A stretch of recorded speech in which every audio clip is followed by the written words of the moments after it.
नमस्कार प्रिय दर्शक बंधु मु अमीय रंजन दास स्वागत करछि आपण मानकु आपण मानक नियर चैनल सरल ज्योतिष शिक्षा को। प्रिय दर्शक बंधु माने क्षमा चाहिबी मु अनेक दिन हला वीडियो बने पारले किछि समस्या थिबारु किंतु बेटर आपुनी थरे आपनको पई सेवार लगवार प्रयास रही ए भीतर अनेक मुख्य जिनिस गुडा कटि जाइछि मु सेटा अपलोड करिया पई चाहिथिले मध्ये सब किछि जानिथिले मध्ये आपनको पई से जिनिस मु करि पारिनि तो मो माइंड जहाँ चलछि आगो को ता घटित होछि मु देखुछि तथापि मध्ये मु आपनको पई वीडियो बने पारले किछि असुविधा ता पई मु क्षमा मागि चाहूछि। प्रिय दर्शक बंधु एही टॉपिक आपनको पई बहुत महत्वपूर्ण रही कारण एही टॉपिक एही वीडियो में आपनको भी राहु कर आपनकर जो कुंडली रे प्लेसमेंट रही आपनकर वर्तमान गोचर रे कोन अवस्था रही एवं से अवस्था वर्तमान रो स्थिति को लेकी किछि रूप परिवर्तन करिया पई जाउछि कारण एही समय राहु नियर मित्र राशि कुंभ राशि रे थिबाले नियर स्व नक्षत्र शतभिषा नक्षत्र अछंती एवं एही समय राहु तो आपण जानिछन्ते राहु गोटे साधारण प्लैनेट नुहे माने साधारण ग्रह नुहे साधारण ग्रह नुहे कारण राहु एमितिका ग्रह आपण राहु हेले केवल मुंड आपण माइंड को जहाँ टेक्निकल जिनिस आसे ना जहाँ चटपट आसे माने केमिति शॉर्टकट काम उड़ा करनेबी माने काम कम करबी किंतु प्रॉफिट अधिक हबो सेही सब जिनिस रो माइंड राहु जेमिति वर्तमान जुगर हम कहि पारबा नेट इंटरनेट एआई टोटल सब किछि एई चटपटा तरीका बा शॉर्टकट तरीका सब किछि राहु अटंती एवं से राहु जेतेबेले एकादश आपनकर कुंभ राशि रे अछंती एवं स्व नक्षत्र अछंती केमिति फल प्रदान करबी से विषय आलोचना करबा। चलंतु विशेष महत्वपूर्ण कार्यक्रम को आरंभ करबा तापर को भी वीडियो गोटे छोटिया लाइक करिकि कमेंट रे राधे राधे लिखि दंतु। चलंतु वीडियो को आरंभ करबा। कुंभ राशि बहुत ही खास राशि बहुत ही प्रिय राशि किंतु जीवन रे एमिति किछि राशि वर्तमान चलछि जहाकर जीवन रे बहुत असुविधा चलछि बहुत संघर्ष चलछि एवं सेही राशि मध्य गोटे हैला कुंभ राशि। प्रिय कुंभ राशि रो जन्मजातक व्यक्ति माने आपनको कहबी निश्चय आपनको लाइफ को आपण बुझंतु वर्तमान आपनको लाइफ रे शनिकर 7.5 चलछि एवं संघर्षर समय आपनकर चली ता उपरे राहुंकर जन्म भाव रे कोन परिणाम रही चाहिए आपन लाइफ को एते इफेक्ट पकोछि से विषय रे जानिबा कारण जेति की जानिबा निज जीवन को सेति की निज जीवन सरल होबाक लागो। आशा करूछि आपण बुझि परिबे। चलंतु वीडियो को आरंभ करबा। प्रिय कुंभ राशि रे जन्म जातक व्यक्ति माने आपनकर जन्म भाव रे नियर मित्र राशि एवं आपनकर राशि स्वामी शनिकर राशि रे राहुदेव स्व नक्षत्र अवस्थान करछन्ती एवं एही चमत्कार अवस्थान किछि भल परिणाम मध्य देबो एवं किछि कन्फ्यूजन परिणाम मध्य देबो कारण कन्फ्यूजन काहे कि राहु निजे कन्फ्यूज अटंती राहु भ्रम अटंती राहु छलना अटंती राहु धोखा अटंती।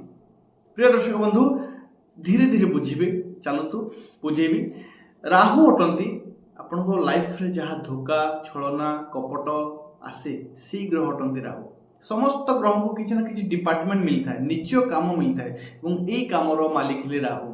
तेबे आपन जन्म भाव अर्थात 12टी घर आपन जन्म मृत्यु पर्यंत देखा एवं से 12टी घर मध्य प्रथम भाव को जन्म भाव कहा जाए तो से जन्म स्थान रे राहु अवस्थान करछंती एवं राहुंकर अवस्थान कौन जन्मस्थान अर्थात जन्म भाव बा जन्मस्थान रु निजर सब किसी देखा जाए निजर चिंताधारा निजर व्यक्तित्व कौन आपण माइंड पॉजिटिव आसीबो ना नेगेटिव आसीबो कन्फ्यूजन आसीबो ठीक आसीबो केमिति आसीबो आपनकर सिचुएशन केमिति रहबो ताहा जन्मस्थान रु ही देखा जाए एवं से जन्म भाव रे राहु अछंती एवं राहु की राहु हेले भ्रम अति सरल माध्यम आपन बुझाइया पे चेष्टा करूची जन्मस्थान जेहेतु राहु रहिले आपण मुंडरे अनेक प्रकार भ्रम उत्पन्न हेबो लेखिक रखंतु।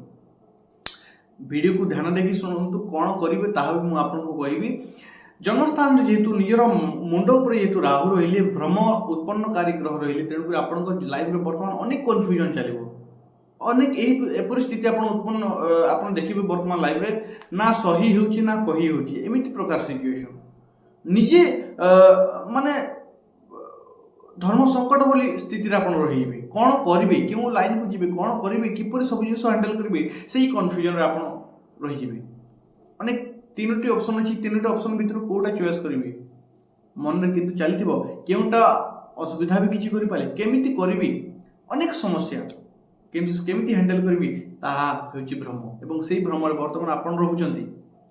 প্রিয় দর্শক বন্ধু কুম্ভ রাশির প্রিয় দর্শক বন্ধু আপনার কহবি রাহু আপনার জন্মস্থান যেহেতু অনেক বর্তমান দেখবে আপনার মেন্টালি আপনার টিকি চিড়চিড়া বি রয়েছে আপনার দেখবে আগর আপনার সহিবার ক্যাপাবিলিটি ধৈর্য শক্তি বহুত লা বর্তমান বি বহুত অছি কিন্তু চিড়চিড়াপন বি আপনার বড়ি যাই আপনার দেখবে ଏହା ଆପଣଙ୍କର ଦୋଷ ନାହିଁ ତା ଆପଣଙ୍କର ଗ୍ରହଙ୍କର ଦୋଷ ଅଟେ କାରଣ ଗ୍ରହଙ୍କର ପ୍ରଭାବ ସେମିତି ଜନ୍ମସ୍ଥାନରେ ଯେହେତୁ ରାହୁ ଅଛନ୍ତି ଆପଣଙ୍କୁ ଚିଡ଼ଚିଡ଼ାପନ ବଢ଼େଇବେ ହିଁ ନିଶ୍ଚୟ। ତା ସହିତ ରାହୁ ଅଛନ୍ତି ମାନେ ଗୋଟିଏ କଥା ଧ୍ୟାନ ରଖନ୍ତୁ, ଗୋଟିଏ କଥା ଲାଇନ୍ ଲେଖିକି ରଖନ୍ତୁ ଆପଣ, କାରଣ ସେଇ ଜାଗାରେ ଆପଣ ଫସିଯିବେ। କାମକୁ ଶୀଘ୍ର କରନ୍ତୁ, ଜଲ୍ଦି କରନ୍ତୁ କିନ୍ତୁ ଜଲ୍ଦବାଜି କରନ୍ତୁ ନାହିଁ। ଜଲ୍ଦି କରନ୍ତୁ କିନ୍ତୁ ଜଲ୍ଦବାଜି କରନ୍ତୁ ନାହିଁ, କାରଣ ସେଇ ଜାଗା ହିଁ ଆପଣଙ୍କୁ କନଫ୍ୟୁଜ୍ କରିକି ସେଇ ଜାଗାରେ, କାରଣ ଗୋଟିଏ ଭୁଲ ଅନେକ ସମସ୍ୟାକୁ ଆମନ୍ତ୍ରଣ କରିବ ଏବଂ ସେଇଟା ହିଁ ରାହୁ, ସେଇ ଭ୍ରମ ହିଁ ରାହୁ ଅଟନ୍ତି। ତେଣୁକରି କହୁଛି ଯଦି କୌଣସି କାଗଜପତ୍ର ଆପଣଙ୍କୁ ସାଇନ୍ ଦରକାର କରୁଛି ବା କୌଣସି ପ୍ରକାର କିଛି ଚାଲିଛି ସେଥିରେ ବହୁତ ଭାବି ଚିନ୍ତିକି ଡିସିସନ୍ ନିଅନ୍ତୁ। ଗୋଟିଏ କନଫ୍ୟୁଜନ୍ ଆପଣଙ୍କ ଲାଇଫ୍କୁ ଆହୁରି ସମସ୍ୟାର ଆଗମନର ଜିନିଷ ହୋଇପାରେ। ପ୍ରିୟ ଦର୍ଶକ ବନ୍ଧୁ ରାହୁଙ୍କର ପଞ୍ଚମ ଦୃଷ୍ଟି ରହୁଛି ଆପଣଙ୍କର ପଞ୍ଚମ ଭାବରୁ ବା ପଞ୍ଚମ ଗ୍ରହକୁ। ପଞ୍ଚମ ଗ୍ରହରୁ କ'ଣ ଦେଖାଯାଏ? ଲାଇଫ୍ରେ ଆପଣଙ୍କର ଲାଇଫ୍ର ପ୍ରେମ ସମ୍ପର୍କ, ପ୍ରେମ ପାର୍ଟନର, ସନ୍ତାନ, ଶିକ୍ଷା, ସେଇ ଜିନିଷ ସବୁ ଆପଣଙ୍କର ପଞ୍ଚମ ଭାବରୁ ଦେଖାଯାଏ ଏବଂ ପଞ୍ଚମ ଭାବରୁ ବୁଦ୍ଧି ମଧ୍ୟ ଦେଖାଯାଏ। ଏବଂ ପ୍ରିୟ ଦର୍ଶକ ବନ୍ଧୁ ଶିକ୍ଷା ବିଦ୍ୟାର୍ଥୀ ଶିକ୍ଷାର୍ଥୀମାନଙ୍କୁ କହିବି ରାହୁଙ୍କର ଯେହେତୁ ଦୃଷ୍ଟି ରହୁଛି, ରାହୁ ସହଜରେ ଏକାଗ୍ରତା ଆଣିବାକୁ ଦିଅନ୍ତି ନାହିଁ। ରାହୁ ହେଲେ କନଫ୍ୟୁଜନ୍। ତେବେ ଧ୍ୟାନ ରଖନ୍ତୁ ଏହି ସମୟରେ ବିଦ୍ୟାର୍ଥୀ ଶିକ୍ଷାର୍ଥୀମାନେ ଆପଣ ପୂର୍ବରୁ ଯେମିତି ଅନେକ ପୂର୍ବରୁ ଯେମିତି ଆପଣ ବସିକି ସ୍ଥିର ହୋଇକି ପଢ଼ି ପାରୁଥିଲେ ସେତିକି ଆପଣ ପଢ଼ିପାରିବେ ନାହିଁ। ଏହା ହେଲା ମାଇନସ୍ ପଏଣ୍ଟ। ତାର ପ୍ଲସ୍ ପଏଣ୍ଟ କ'ଣ କେମିତି ଜାଣିବା? ପ୍ଲସ୍ ପଏଣ୍ଟ ତାର ଠିକ୍ ଅପୋଜିଟ୍, ଅର୍ଥାତ୍ ଗୋଟେ ତ ମାଇନସ୍ ପଏଣ୍ଟ ଅଛି କିନ୍ତୁ ତାର ଠିକ୍ ଓଲଟାଇ ଦେବା ବେଲେ ତାର ମହା ଉପାୟ କର୍ମ ମାଧ୍ୟମରେ ଆପଣ ସ୍ଥିର ହୋଇକି ଯେତିକି ପଢ଼ିବେ ଆପଣ ଶୁଣିକି ବେଶୀ ମନେ ରଖିବେ, ଆପଣ ଦେଖିକି ବେଶୀ ମନେ ରଖିବେ। ଟେକ୍ନୋଲୋଜି ମାଧ୍ୟମରେ ଆପଣ ପଢ଼ିଲେ ଆହୁରି ବେଶୀ ମନେ ରଖିବେ, କାରଣ ସେଇ ଜିନିଷ ହିଁ ରାହୁ। AI, ଇଣ୍ଟରନେଟ୍, ଟେକ୍ନୋଲୋଜି ସବୁ କିଛି ରାହୁ ଅଟନ୍ତି, କାରଣ ତାଙ୍କ ମାଧ୍ୟମରେ ଆପଣ ଯଦି ପଢ଼ୁଛନ୍ତି ତାହା ଆପଣଙ୍କର ବେଶୀ ମନେ ରହିବ। ଦେଖନ୍ତୁ କେମିତି ଅପୋଜିଟ୍ ଅଛି, କିନ୍ତୁ ଇଣ୍ଟରନେଟ୍ ଟେକ୍ନୋଲୋଜିକୁ ଯାଉଛନ୍ତି ସତର୍କ ବି ରୁହନ୍ତୁ, ସେଥିକୁ ନେଗେଟିଭ୍ ଆଡ଼କୁ ଆପଣ ରାହୁ ଟାଣି ନେଇପାରନ୍ତି। କେମିତି? ନିଜ ଉପରେ ନିୟନ୍ତ୍ରଣ ରଖିବାକୁ ପଡ଼ିବ। ତା ସହିତ ରାହୁ ପଞ୍ଚମ ଭାବ ପ୍ରେମ ସମ୍ପର୍କର ମଧ୍ୟ ଭାବ ଏବଂ ପ୍ରେମ ସମ୍ପର୍କରେ ଝଗଡ଼ା ସୃଷ୍ଟି କରିବାର ଗ୍ରହ ଅଟନ୍ତି ରାହୁ, କାରଣ ତାଙ୍କର ସେଇ ଜାଗାରେ ଅଛି ଦୃଷ୍ଟି। ଏବଂ ପ୍ରିୟ ଦର୍ଶକ ବନ୍ଧୁ ଏହି ସମୟରେ ଆପଣ ଦେଖିବେ ନିଜର ପ୍ରେମ ସମ୍ପର୍କରେ ବା ଲଭ୍ ପାର୍ଟନରଙ୍କ ସହିତ ଛୋଟ ମୋଟ ଝଗଡ଼ା ଚାଲିଛି, କିଛି ନା କିଛି ଡିସ୍ପ୍ୟୁଟ୍ ଚାଲିଛି, ମିସ୍ଅଣ୍ଡରଷ୍ଟାଣ୍ଡିଂ, ସବୁଥିରୁ କନଫ୍ୟୁଜନ୍ ହେଲା ମିସ୍ଅଣ୍ଡରଷ୍ଟାଣ୍ଡିଂ। ଯାହା ଭାବୁଥିବେ ତାହା ହୋଇନଥିବ ଏବଂ ଯାହା ହୋଇଥିବ ତାହା ଭାବି ବି ପାରିବେ ନାହିଁ, ତାହା ହେଲା ରାହୁ। ଏବଂ ମିସ୍ଅଣ୍ଡରଷ୍ଟାଣ୍ଡିଂ ଦ୍ୱାରା ଝଗଡ଼ା ହେବ ଦୁଇ ଜଣଙ୍କ ଭିତରେ, ସେଇ ଜିନିଷ ହିଁ ରାହୁ। ତା ସହିତ ରାହୁଙ୍କର ସପ୍ତମ ଭାବକୁ ସପ୍ତମ ଦୃଷ୍ଟି ବୈବାହିକ ଜୀବନରେ କ୍ଲେଶର କାରଣ। ଆପଣ ତୃତୀୟ ବ୍ୟକ୍ତି ବା ଅଲଗା ଲୋକଙ୍କର କଥା ଶୁଣିକି ନିଜର ବୈବାହିକ ଜୀବନରେ ଝଗଡ଼ା ସୃଷ୍ଟି କରିବା ବା ମିସ୍ଅଣ୍ଡରଷ୍ଟାଣ୍ଡିଂ ହେବା, ଅଲଗା ଲୋକଙ୍କର କଥାକୁ ବିଶ୍ୱାସ କରିକି ନିଜର ପାର୍ଟନରଙ୍କ ଉପରେ ଡାଉଟ୍ କରିବା, ତାହା ହିଁ ରାହୁ। କାହିଁକି କହୁଛି ଆପଣ ତା ଉପରେ ନିୟନ୍ତ୍ରଣ ରଖିବେ। ତାପରେ ଆପଣ ଯେତେବେଳେ ଏହି ଭୁଲ ମୋ ଦ୍ୱାରା ହେବାକୁ ଯାଉଛି ବୋଲି ଆପଣ ଜାଣିଲେ ତାପରେ ସେ ଯେମିତି ସତର୍କ ରହିବେ, ସେଇ ଜିନିଷ ହିଁ ମୁଁ ଆପଣଙ୍କୁ କହୁଛି। ଆଗକୁ କ'ଣ କେଉଁ ଜାଗାରେ ଖାଲ ଆସିବାର ଅଛି ରାସ୍ତାରେ, କେଉଁ ଜାଗାରେ କଣ୍ଟା ପଡ଼ିଛି ତାହା ମୁଁ ଆପଣଙ୍କୁ ପୂର୍ବରୁ ହିଁ ଦେଖାଉଛି, କାରଣ ସେଇ ଜାଗାରେ ଆପଣ ଡେଇଁକି ଯିବେ। ପ୍ରିୟ ଦର୍ଶକ ବନ୍ଧୁ ରାହୁଙ୍କର ଯେତେବେଳେ ନବମ ଭାବକୁ ଦୃଷ୍ଟି ରହିବ, ନବମ ଭାବ ଆପଣଙ୍କର ଭାଗ୍ୟର ଭାବ ଏବଂ ଭାଗ୍ୟକୁ ଯେତେବେଳେ ଦୃଷ୍ଟି ରହିବ ଭାଗ୍ୟ ଅପ୍ ଡାଉନ୍ ହୋଇଯାଏ। ଏହି ସମୟରେ ଆପଣ ଦେଖିବେ ଇନକମ୍ର ସ୍ଥିତି ମଧ୍ୟ ବହୁତ ଅପ୍ ଡାଉନ୍ ରହିବ, କାରଣ ସେଇ ଜିନିଷ ହିଁ ରାହୁ ଅଟନ୍ତି। ସ୍ଥିର ରଖିବାକୁ ଦିଅନ୍ତି ନାହିଁ, ମନ ହଉ, କର୍ମ ହଉ, ଭାଗ୍ୟ ହଉ, ଯାହା ବି ଉପରେ ତାଙ୍କର ଦୃଷ୍ଟି ପଡ଼ିଲା ସ୍ଥିର ରହିବାକୁ ଦେବେନି, ବାଧ୍ୟ ଅପ୍ ଡାଉନ୍ କରିବେ ଏବଂ ସେଇ ଜିନିଷ ହିଁ ରାହୁ। ତେବେ କ'ଣ କରିବେ? ଆପଣଙ୍କ ଜନ୍ମସ୍ଥାନରେ ରାହୁ ଗୋଟେ ଜିନିଷ ମହା ଉପାୟ ଆପଣଙ୍କୁ କହୁଛି। ଓମ୍ ନମଃ ଶିବାୟ ମନ୍ତ୍ରରୁ ନିଜର ଦିନର ଆରମ୍ଭ କରନ୍ତୁ। କିଛି ସମୟ ଧ୍ୟାନ ମୁଦ୍ରାରେ ବସିବା ପାଇଁ ଚେଷ୍ଟା କରନ୍ତୁ, ନିଜର ମନକୁ ନିଜର ଆୟତ୍ତରେ ରଖିବା ପାଇଁ ଚେଷ୍ଟା କରନ୍ତୁ।